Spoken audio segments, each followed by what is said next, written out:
আসসালামু আলাইকুম। আমি সাখাওয়াত শেখ, আপনারা দেখছেন এমজি অফিসিয়াল। তা আমি আপনাদের মাঝে একটি 2 মিনিটের ভিডিও তুলে ধরবো। সেই ভিডিওটি হলো একটি মুভির শুটিং, যেটি এডিটিং দ্বারা মুভিটাকে তৈরি করা হয়।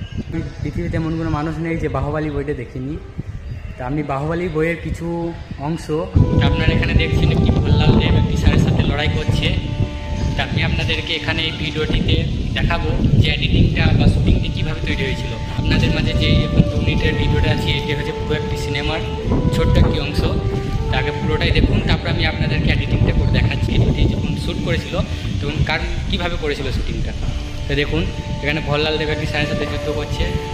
আমি যখন প্রথম এসব জিনিস দেখি, আমার মাথায় যখন আসে যে আমি এখানে ভিডিও বানাবো, অনেক চেষ্টা করেছি, পারিনি।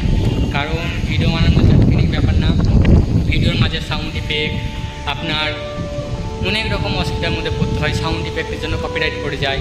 তারপরে আপনার যেমন এডিটিং খুব কষ্ট হয়। একটি ভিডিও বানাতে একদিনে একটি ভিডিও বানানো যায় না, অনেক রকম ভাবতে হয়, লিখতে হয়। তো দেখাচ্ছি কীভাবে এডিটিংটা করা হয়েছে। দেখুন, ভোলাল দেব যে শার্টটিকে সিং ধরে ঠেলে যাচ্ছিল, আসলে এটি একটি ফলসভাবে করা হয়েছিল একটি গ্রিন পর্দার সামনে।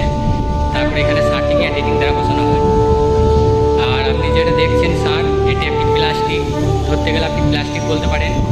বা এখন পুরো ভিডিওটি মানে তৈরি করার পরে, এডিটিং থেকে তৈরি করার পরে লেগেছে।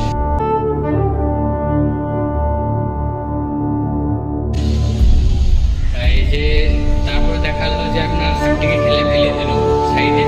কীভাবে ফেলেছিল দেখুন, একটা মানুষকে এখানে সিংতে দিকে ধরিয়ে এটা ফেলে দেওয়া হয়েছিল। তো এইভাবেই ভিডিওটি বানানো হয়েছিল। তারপরে যেখানে দেখছেন ঘুরিয়ে ফেলাইছে, বিশাল মানুষগুলোকে ঘুরিয়ে ফেলাইছে, একটা মানুষের দ্বারা করা হয়েছিল, কোনো সার না। দেখেন ভোলাল দেব লাফিয়ে মাথায় মারলো আর সাথী মরে গেল।